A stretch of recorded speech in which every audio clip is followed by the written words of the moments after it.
Palestinians. Many of them, I believe, are hiding behind the religion of Judaism, many of them.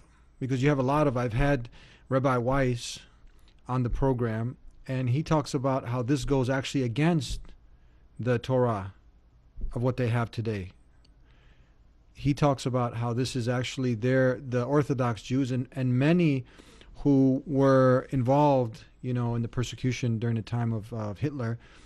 They protested this state of Israel. And they also, many of them are getting beat down, these Orthodox Jews. There's also speaking out against this Zionism. Yeah. So is there difference here between, many of the, what when we say, because many Zionists are just many nationalists. They don't have anything, atheists, Secularists. They don't really, believe in God, or, just more nationalism.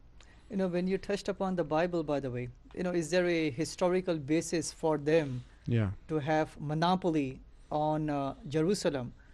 None at all. I will give you maybe one or two references.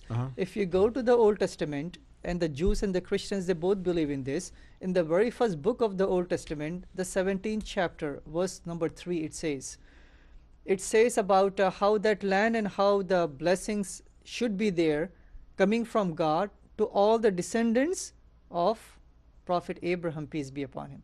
And as we know that he initially had two sons, Ismail alayhi salam and Ishaq alayhi salam, right? Ishmael and Isaac, as they say, peace be upon them. So this blessing is there for both of them, number one. Number two, when you look at the Genesis chapter 21, verse number 13, it mentions exactly the same thing. Yes, there are some prophecies for the descendants of Ishaq alayhi salam, and then there are prophecies for the descendants of Ismail alayhi salam, and which would be the Muslims, as we know, or the Arabs. Yeah.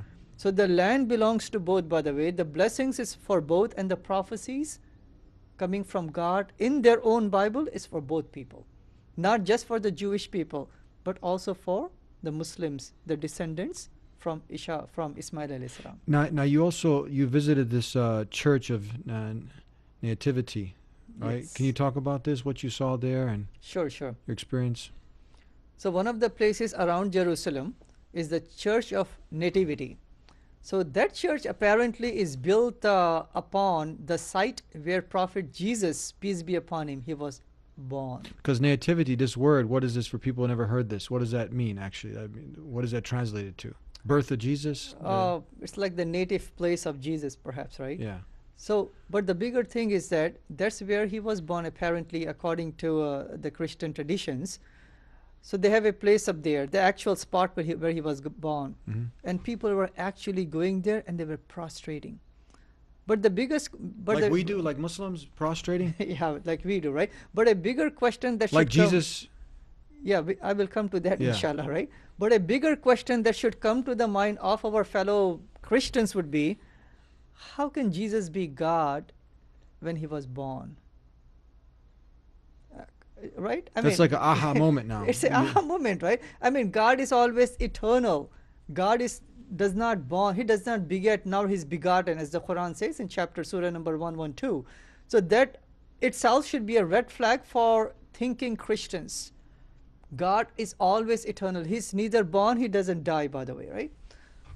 But people are just going there. They are just trying to adore that place and prostrating up there. They're singing and not dancing, by the way, singing going on. And there were churches of different denominations up there. But the Quran mentions about Jesus, his birth, in chapter number 19, verse number 30, where Mary, the mother of Jesus, may God's peace be on both of them, when she brought the baby Jesus, the Jewish people, they started to accuse her, saying that, how can you do such a thing? Fornication, adultery. How can you do such a thing? And how can she prove herself right? She pointed to the baby Jesus, and the baby Jesus, he started to speak, saying that I am a servant of God. I am appointed as a prophet of God. I am given the Torah. My message is the message of oneness of God. So that is the true story of baby Jesus. And then, as you mentioned, I also went to a place which is called as the Garden of Gethsemane. Where Jesus was praying now. So now what happened is, according to the gospel stories, especially the Gospel of Matthew, the first gospel in the New Testament. You were there, that story that's mentioned there? Yeah, so I was looking at the actual place where the Wow. Christians say that Jesus went there, right? Yeah. So as the Jewish and the Roman people were coming after Jesus, he went away to a far place called the Garden of Gethsemane. Over there, he prostrated himself on the ground and he's praying to God. You were there? I was there. I mean, I was not there 2,000 years ago, but I saw the place, right? Yeah. The actual trees, the actual trees in the garden they're still there, by the way, from 2,000 years ago. So he prayed to God. So it says in the Bible, Matthew chapter 26, verse number 39. So he was praying to God. Jesus was praying to God, prostrating forehead on the ground, saying that, "Oh God, take this cup of death away from me. Not my will, but your will." So if this is narrated to you, Brother Eddie, what should come to your mind, by the way? Jesus praying to God. What questions come to your mind? A bunch of questions. Who's he praying to? My will, not yours. I mean, that someone is all powerful above him.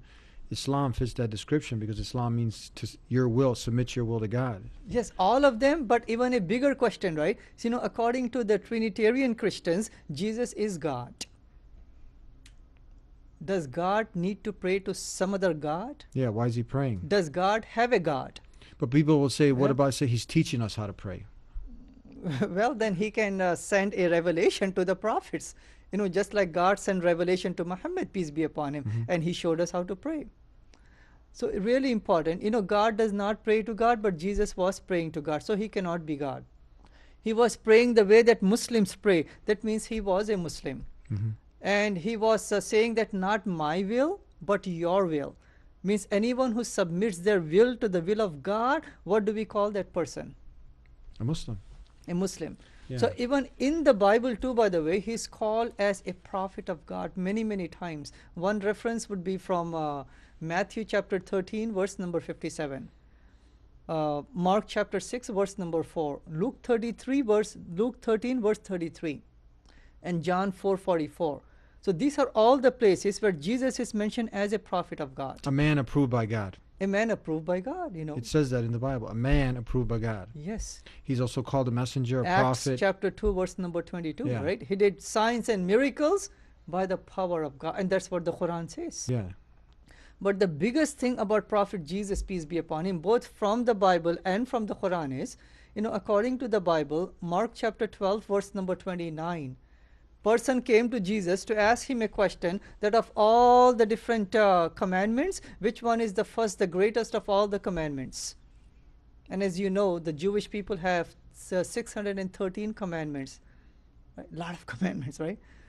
So this person wants to know which is the greatest of all of them. So Jesus, as a messenger of God, he replied, Mark chapter 12, verse number 29, he said, "Hear, O Israel, the Lord our God is only one. Worship him," not him, right? Worship him with all your heart, mind, soul, and strength, and that is the first commandment. As a messenger of God, he's showing to people that he alone, God alone, is to be worshipped, not Jesus, not Holy Ghost, but only one God. And that is the main message of Prophet Jesus, peace be upon him. This is something that many of our friends, our brothers in humanity, Christians, struggle with. Even those Orthodox, there was, when the third Caliph, Omar, radiallahu anh, when he came and the Christians didn't want to give, and this is another really significant part of history that's in there, in the books there, in historical references, that the Christians, they didn't, because they knew the justice of the Muslims, so they didn't want to give the keys right over to anyone but the ruler. And then Omar, as you know, he came and he obviously from there he established that they wanted him to pray in the church. He refused to pray in the church. Why? Because he didn't want their church to be taken away later. That church, the church. Did you see that church? Sepulchre. Yes. Yeah, that church is, that key still belongs to the Muslim. Uh-huh. You know, each single day when the church has to be open for their services, it's not a Catholic person who opens it, nor a Protestant, Mormon, Jehovah's Witness. It is a Muslim who comes there with a key and he opens that historical church Yeah. for the Christians. He could have taken Yes. the church. He could have prayed there, and then today they would have taken the church. No, he didn't do that. You He- know, the Christians, yeah. yeah, he didn't do that, right? Yeah. So that again shows the respect The that respect, Islam yeah. gives to the people of the book, to the minorities, how Yeah. Islam came to protect them, not to take away their rights. And then the other point I wanted to make was many of the Orthodox Greek Christians at that time and many others, they flopped to Islam because they connected with this message of the worship of the one God and Jesus being a messenger of God. Yes. And they ended up accepting Islam at this time. Yes, you know, so it says in the Quran, the message of Jesus according to the Quran, chapter 3, verse number 51. Inna Allah Rabbi wa Rabbukum fa'budu haza sirata mustaqim. So Jesus Christ is saying that verily Allah, God is my Lord and your Lord. Worship Him alone. And that is the straight path. Hmm. So you got Yeah. to see this. So we're almost out of time. A few more things I want to cover. That there was you mentioned something about a statue in prostration. What was the statue of? The Garden of Gethsemane, Yeah. that's where Jesus, peace be upon Was there a him. statue of him? Yeah, there's a statue of him. Even though the Bible says he placed his forehead on the ground, what the Christians they have done in the statue, they made him just lying on a big stone, right? Uh-huh. They did not actually show the prostration. The way that Muslims pray, Jesus was praying the same way. Yeah. But in the actual image that they have it there, he's still praying, by the way, resting his hands on some stone. But not in the full prostration. Not in the full Let prostration. me yeah. ask you this: doesn't that, because you're making a statue, when you look at Deuteronomy and you look at many other passages in the Bible, it says, "Thou shalt not." I mean, that's the first command. Thou shalt not make any graven images in the heavens and the earth and worship. Yes, yes. Why? None of these. But you see the opposite happening. This is another. Yeah, I mean, it says in the book of Deuteronomy, chapter 5, verse number 16, and Exodus chapter 3, verse number 20. The very first commandment is that worshipping God, and then it follows that do not make any graven images. Nothing in the heavens, nothing on the earth, or the nothing sea. under the sea, Yeah. no graven images. But unfortunately, our Christian brothers and sisters, they have images of Jesus, images of the saints, so many images up there. They're going away the very first commandment, unfortunately. Yeah, that's why it's so important that they hear this message of Islam and it resonates because it connects. You know, it connects with the true message of all the prophets. Some people now, an extreme group, are trying to, and we'll close with this, let's talk about this for a second. They call it there's the rapture, and they're actually trying to put all of these things in place with now the recognizing Jerusalem as the capital of Israel, kind of forcing all of this, that the second coming of Jesus, and now with the hopes that they believe the Jews will end up accepting him, becoming Christian, and all these events that they're trying to force to happen. And now you see the escalation where we're headed. You know, it's quite funny, by the way. I mean, it's not funny, it's pretty sad that the Jewish people, they're not realizing why the evangelical Christians, they are supporting the state of Israel. There are biblical prophecies, by the way, both Old Testament and especially the New Testament. Luke, the Gospel of Luke comes to my mind. In the Gospel of Luke, it mentions that in the second coming of Prophet Jesus, peace be upon him, that's when he's going to have the unbelievers in Jesus to be brought in front of him so they can be slayed. So the non-Christians, the non-believers of Isa alayhi salam would be slayed. Then there would be a 1,000 years of reign by Jesus, peace be upon him, and by the Christians all over the world. And then the war of, the big war, what do you call Armageddon. it? Yes, that war would happen. And then there would be a rapture. The Christians would be lifted up. All of this need to happen, but the very first thing would be the Jewish kingdom or the Israeli state needs to be formed, and the Jewish have to congregate in one place. But they don't realize, our Jewish friends, is that once those things happen, the prophecies, the calamity will come on the Jewish people. they would be the one either forcefully converted or exterminated, right? So when you look at the bigger picture, the best thing would be to give human rights to all the people. Doesn't matter Jews, Muslims, and Christians, and that's what Islam teaches. Yeah. So overall, how did the trip end now? At the end, so you were there how long? A week? I was there for a week, alhamdulillah, right? But one message that I would like to have to our Muslim brothers and sisters, and also for all the listeners, by the way. Again, as I mentioned, it's not about going to the trip and taking the photos with the Dome of the Rock and praying in the Masjid al-Aqsa, visiting historical places. The most important lesson for me, Brother Eddie, is that when I go there and visit the graves of all of these noble companions of Prophet Muhammad, peace be upon him, like Zayd bin Haritha, like Abdul Rahman ibn Rauf, Jabir ibn Abu Talib, Jafar ibn Abu Talib. When I go and visit their places, their graves, what hits to my mind is that they could have lived in Makkah and Medina, but they went up there to convey the message of Islam. We are likewise sent by Allah subhanahu wa ta'ala to this part of the world. And our biggest obligation here, besides doing justice to the world and relief efforts and humanitarian efforts, raising families, having job, the biggest mission that we have over here is to invite humanity to worship on God. وَكَذَلِكَ جَعَلْنَاكُمْ أُمَّةً وَسَطًا لِتَكُونُوا شُهَدَاءَ عَلَى النَّاسِ وَيَكُونَ الرَّسُولُ عَلَيْكُمْ شَهِيدًا.